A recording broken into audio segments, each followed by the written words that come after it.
صحیح مسلم شریف کی حدیث پاک کا ایک جز ہے کہ حضور سرور کونین صلی اللہ تعالی علیہ وسلم نے خوارج کی اور نام نہاد مسلمانوں کی نشانی بیان کرتے ہوئے ارشاد فرمایا یقتلون اہل الاسلام ویدعون اہل الاوثان، کہ وہ اہل اسلام کو مسلمانوں کو قتل کریں گے اور بت پرستوں کو چھوڑیں گے۔ مطلب یہ کہ مسلمانوں کے ساتھ ان کا سخت رویہ ہوگا، اور جب کافروں کے حوالے سے گفتگو کرنے کی نوبت آئے گی اور کافروں کا کوئی معاملہ آئے گا، اس میں وہ بڑی نرمی دکھائیں گے اور ان کو معافی دیں گے، ان سے درگزر کریں گے۔ اور اللہ تبارک و تعالیٰ نے قرآن مجید فرقان حمید میں صحابہ کرام علیہم رضوان اور مومنین کی اس سے برعکس جو ہے وہ نشانی بیان فرمائی ہے، اور وہ نشانی یہ ہے اشداء علی الکفار رحماء بینہم، کہ کافروں کے لیے بڑے سخت ہیں اور آپس میں ایک دوسرے کے لیے نرم ہیں۔ اور آج کی اس ویڈیو میں ہم آپ کو یہ دکھائیں گے کہ انجینئر محمد علی مرزا نامی یہ یوٹیوبر جو ہے کس انداز سے کافروں کے ساتھ محبت کی پینگیں بڑھا رہا ہے، کافروں کے غلیظ کاموں پر پردے ڈال رہا ہے اور مسلمانوں کو بلیم کر رہا ہے، ان کے عشق پر حملے کر رہا ہے اور دنیا کو مسلمانوں کے حوالے سے بدظن کرنے کی کوشش کر رہا ہے۔ تو آج کی ویڈیو میں ہم انشاءاللہ اسی کی ویڈیوز کے ذریعے ہم اپنے اس جو شروع کا مقدمہ تھا اس کو ثابت کریں گے، جس کو ہم اپنی بولی میں کہتے ہیں کہ مرزا ہی کی جوتی ہوگی اور مرزا ہی کی بوتھی ہوگی۔ اب آپ احباب نے یہ فیصلہ کرنا ہے کہ واقعی یہ نشانیاں جو نام نہاد مسلمانوں کی خوارج کی حضور نے بیان کی وہ مرزا میں کما حق ہو اور بدرج اتم پائی جاتی ہیں یا نہیں پائی جاتی۔ اس ویڈیو کو ریکارڈ کرنے کا سبب کیا ہے وہ میں آپ کو عرض کر دیتا ہوں کہ کچھ دن قبل دھرو راٹھی یوٹیوبر جو ہے یہ ہندو مذہب ہے اور یہ انڈیا کا رہنے والا نوجوان ہے، اس نے اسلام کے حوالے سے ایک ویڈیو جو ہے وہ اپلوڈ کی ہے جس کا یہ تھمبنیل بھی آپ کے سامنے شو ہو رہا ہوگا، اور اس نے اس میں یہ ثابت کرنے کی کوشش کی ہے کہ اسلام اور ہندوازم یہ دونوں ایک ہی ہیں اور ہندوؤں کو مسلمان کافر نہیں جانتے، نہ ان کو وہ کافر کہتے ہیں۔ اچھا، پھر اس کے اوپر دلیل دیتے ہوئے اس نے کئی جو واقعات ہیں اسلام کے اندر انبیاء کرام علیہ السلام کے واقعات اور پھر ہندوؤں کے جو واقعات ہیں ان کو آپس میں ریلیٹ کروایا، اور اس دوران جب یہ حضرت آدم صفی اللہ علیہ نبینا السلام اور ہماری ماں حضرت حوا رضی اللہ تعالی عنہا کا واقعہ بیان کر رہا تھا تو اس نے ننگی ویڈیوز جو ہے نا وہ اپلوڈ کی، ننگی تصویریں جو ہیں وہ لگائی، اور اس انداز سے جو ہے اس نے مسلمانوں کی دل آزاری کی اور انبیاء کرام علیہ السلام کی بے ادبی کا ارتکاب کیا اس دھرو راٹھی نے۔ تو جب یہ اس نے ویڈیو اپلوڈ کی تو کئی مسلمانوں نے اس دھرو راٹھی کا بائیکاٹ کیا، اس دھرو راٹھی کو جوابات دیے، پھر اس پر انجینئر محمد علی مرزا نے بھی ویڈیو بنائی اور اس کو جواب دینے کی کوشش کی، اور اس کا تھمبنیل یہ آپ کے سامنے یہ شو بھی ہو رہا ہے، دھرو راٹھی کو دعوت حق۔ اس کے اندر جو ہے اس نے کس انداز سے کلام کیا ہے آج ہم آپ کو وہ بھی سناتے ہیں، لیکن اس سے پہلے ہم کچھ ماضی کی یادیں دلانا چاہیں گے مرزا صاحب کو۔ ہائے یاد ماضی عذاب ہے یا رب، چھین لے مجھ سے حافظہ میرا۔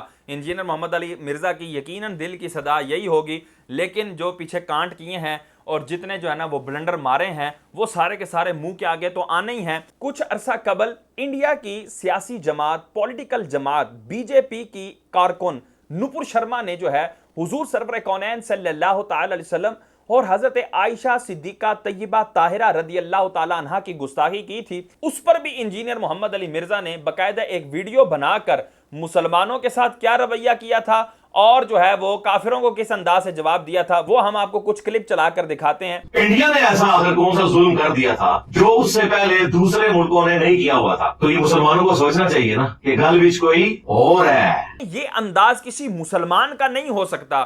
مسلمان یہ کبھی بھی نہیں کہے گا کہ حضور کی جو گستاخی ہوئی ہے یہ گستاخی تب رکوانا جب تم وہ بڑی گستاخی رکوا لو۔ وہ کہے گا ہر طرح کی گستاخی، چاہے وہ چھوٹی ہو چاہے وہ بڑی ہو، اس کو رکوانا ہمارا ایمان ہے۔ پہلے تو آپ وہ سینیریو دیکھیں اس ٹی وی پروگرام کا، اس ٹی وی پروگرام کے اندر پہل جو ہے مسلمان کی جانب سے ہوئی ہے، اس عورت کے آپ کو جواب کے انداز سے پتا چل جائے گا کہ وہ ریبٹل کر رہی ہے، کیونکہ جب وہ مسلمان نے وہ بات کی تو اس نے کہا کہ اچھا آپ اگر اس طرح کی باتیں کرو گے نا تو ہم بھی یہ کہیں گے، تو یہ پہلا مجرم تو وہ مسلمان ہے، تو یہ پہلا مجرم تو وہ مسلمان ہے۔ یہ اس نے کہا کہ پہل مسلمانوں نے کی ہے، یہ بات تو ہندوؤں کو بھی معلوم نہیں تھی۔ یہ تو ایک سٹیٹمنٹ دی، اس کے بعد اس کے اوپر مقدمہ قائم ہوا، اس نے آفیشلی آ کے معافی بھی مانگ لی، وہ ہاتھ جوڑ جوڑ کے اپنی زندگی کی بھیک بھی مانگ رہی ہے, اور وہ جو اسٹیٹمنٹ بھی دی اس نے وہ ریبٹل کے طور پر دی, جذبات میں آگے. جب آپ کسی کے ریجن پر حملہ کریں گے اس کے جواب میں وہ آپ کے ریجن پر حملہ کرے گا. کوئی آرگنائز طریقے سے کام نہیں چلا تھا, ایک حادثاتی طور پہ ٹی وی ٹاک شو میں ہو گیا, اور اس کے اوپر ایکشن بھی لے لیا بی جے پی نے دباؤ میں آ کے, لیکن اس کے باوجود ابھی تک اس کو ٹھنڈا نہیں ہونے دے رہے. یہ تو بات وہی ہوگی نا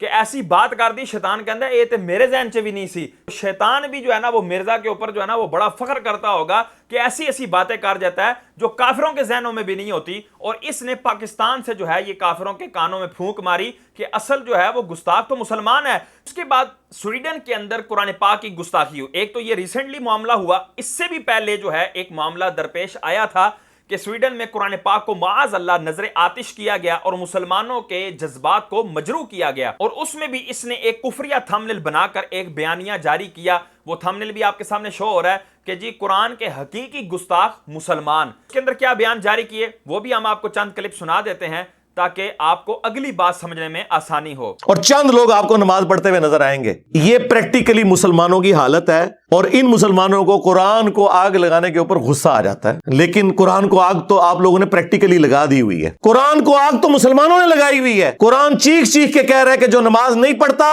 وہ پاکستان کے شناختی کارڈ میں مسلمان ہے, اللہ کے ہاں وہ مسلمان نہیں ہے. اللہ کے ہاں وہ مسلمان نہیں ہے. یعنی کہ پہلے تو قرآن کی گستاخی کرنے والے سارے کے سارے مسلمان ہیں. اس اعتبار سے سارے مسلمان کافر و مرتد ہو گئے, کیونکہ قرآن کی گستاخی یقیناً بالیقین کفر و ارتداد ہے. اور اس کے بعد دوسرا فتویٰ دے رہا ہے کہ جتنے بھی بے نمازی ہیں وہ سب کے سب شناختی کارڈ میں تو مسلمان ہیں, دستاویز میں تو مسلمان ہیں, اللہ کے نزدیک یہ مسلمان نہیں ہیں. وہ آگ تو ایک دن تھی, اس سے کوئی فرق نہیں پڑا, اس سے کوئی فرق نہیں پڑا, اس سے کوئی فرق نہیں پڑا. قرآن کے ملینز آف کاپیز دنیا میں موجود ہیں, ملینز آف حافظ قرآن ہے. قرآن کو کوئی آگ نہیں لگا سکتا, دنیا سے ختم نہیں کر سکتا. معاذ اللہ ثم معاذ اللہ.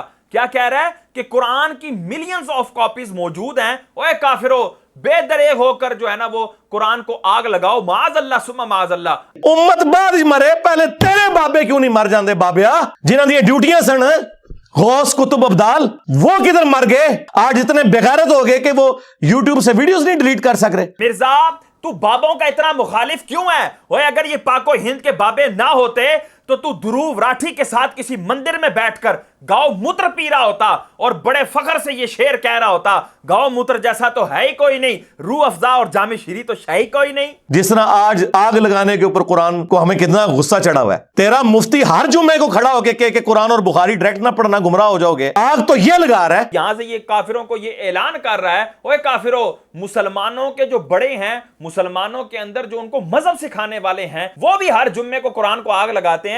تم نے اگر قرآن کو آگ لگا دی تو کون سا مسئلہ ہے, کھل کر لگاؤ. جب وہ کرتے ہیں تو تم کیوں نہیں کر سکتے؟ معاذ اللہ ثم معاذ اللہ. اور پھر ریسنٹلی جو سویڈن کے اندر دوبارہ سے قرآن پاک کو معاذ اللہ نظر آتش کیا گیا, اس کو جلایا گیا, اس پر اس نے پھر بیان دیا, اور اس کے اندر بھی کتنا گستاخانہ اور کتنا بیہودہ اس نے جو ہے نا وہ تھمبنیل بنوایا, سویڈن سے بڑا گستاخ مفتی.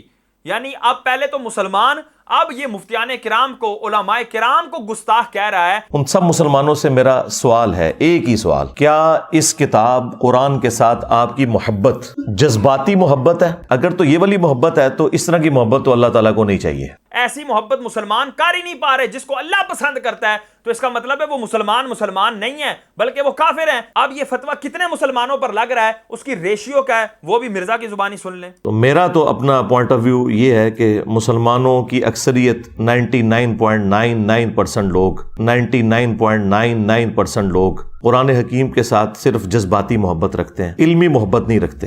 ہاں, جو ایک پوائنٹ رہ گیا ہے نا, وہ مرزا صاحب ہیں اور مرزا صاحب کے اسٹوڈنٹ ہیں, بس انہی کو وہ محبت ہے جو اللہ کو مطلوب ہے, باقی کسی مسلمان کو نہیں ہے. اور یہ ہے وہ مرزا جو اتنی لمبی زبان مسلمانوں کے لیے نکال رہا ہے اور اتنے گندے شیطانی اور طوفانی فتوے لے کر بیٹھا ہوا ہے اور کفر کی مشین چلائی جا رہا ہے, بے نمازی کو بھی کافر کہے جا رہا ہے. یہ ہے اس کا مسلمانوں کے حوالے سے رویہ. اب چلتے ہیں اس ویڈیو کی طرف اور ہم آپ کو دکھاتے ہیں کہ دھروو راٹھی کی اس گندی اور گھنونی حرکت پر مرزا جو ہے اس کو اسی طرح سٹرائک کر رہا ہے, اور جس طرح مسلمانوں کو یہ سمجھاتا ہوتا ہے نا غصے کے ساتھ, اور بڑے برائے ہوئے انداز میں یہ اسی طرح جو ہے وہ اس کو بھی سمجھا رہا ہے. اب وہ طریقہ کار دیکھیں. اور وہ ایشو ہے ہمارے پڑوسی ملک انڈیا میں ایک یوٹیوبر ہیں دھروو راٹھی حفظہ اللہ تعالی من الجنت والناس، اللہ تعالیٰ ان کی حفاظت فرمائے. دھروو راٹھی جو ہے نا جی، یہ میں سمجھتا ہوں اس دور کے لیے بہت بڑی نعمت ہے اللہ تعالیٰ کی، اور میرا خیال ہے کہ اردو جاننے والوں کے لیے یہ بندہ نعمت ہے.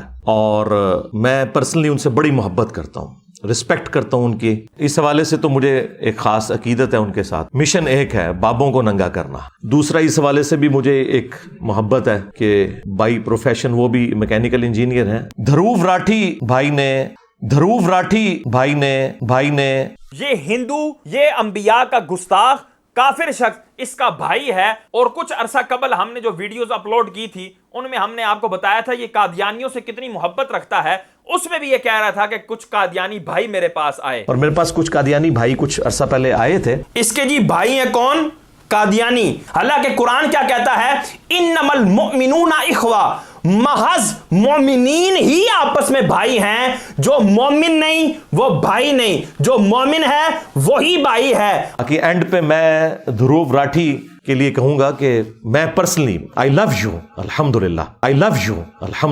کافروں سے محبت کے اظہار پر یہ الحمدللہ کہہ رہا ہے. تو کیا کافروں سے محبت کرنا اور اس محبت کا اظہار کرنا یہ شرعاً جائز ہے یا ناجائز ہے؟ سورہ آل عمران آیت نمبر 32 میں اللہ تعالیٰ ارشاد فرماتا ہے قُلْ اطیعوا اللہ والرسول فَإِن تَوَلَّوْا فَإِنَّ اللَّهَ لَا يُحِبُّ الْكَافِرِينَ. اے محبوب فرما دیجئے ان کو کہ اللہ کی اطاعت کرو اور اس کے رسول کی اطاعت کرو. جو اس سے پھرے یعنی اللہ کی اطاعت نہ کرے، رسول اللہ کی اطاعت نہ کرے، تو اللہ تبارک و تعالیٰ کافروں سے محبت فرمانے والا نہیں ہے.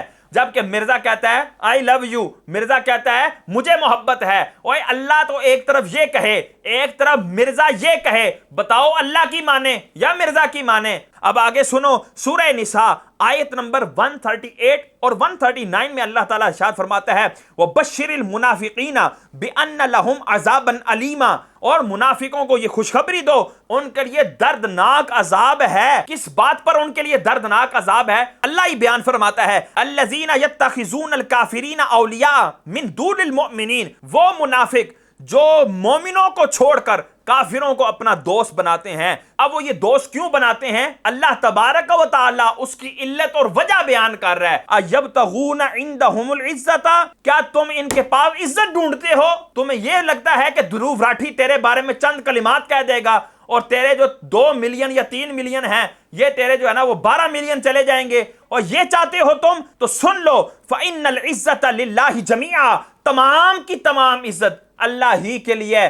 مرزا تیرے ہاتھ کچھ آنا نہیں. قصے آدم اور ابلیس کے حوالے سے بھی دھروو راٹھی نے تفصیلی گفتگو کی، عجیب بےہودہ قسم کی تصویریں بھی اس میں دکھائیں. اس کی وجہ سے کچھ مسلمان ان سے ناراض بھی ہوئے. وہ ناراض ہونے کی ضرورت اس لیے نہیں ہے کہ وہ جیوز اور کرسچنس کے اندر وہ سب کچھ چل رہا ہے. ہاں ہمارے لیے تکلیف دہ چیز ضرور ہے، لیکن یہ ان کا عمل کسی بدنیتی کے اوپر مبنی نہیں ہے. وہ اتنی گندی اور واہیات ویڈیوز اور تصاویر لگانے کے باوجود وہ بندہ بدنیت نہیں ہے. میں اپنے تمام آڈینس سے یہ ریکویسٹ کروں گا، میں نے آج تک کبھی یہ نہیں کہا کہ میرا چینل سبسکرائب کریں، لیکن میں آپ کو یہ ضرور کہوں گا کہ آپ یہ چینل دھروو راٹھی کا جو چینل ہے آفیشیل وہ سبسکرائب کریں.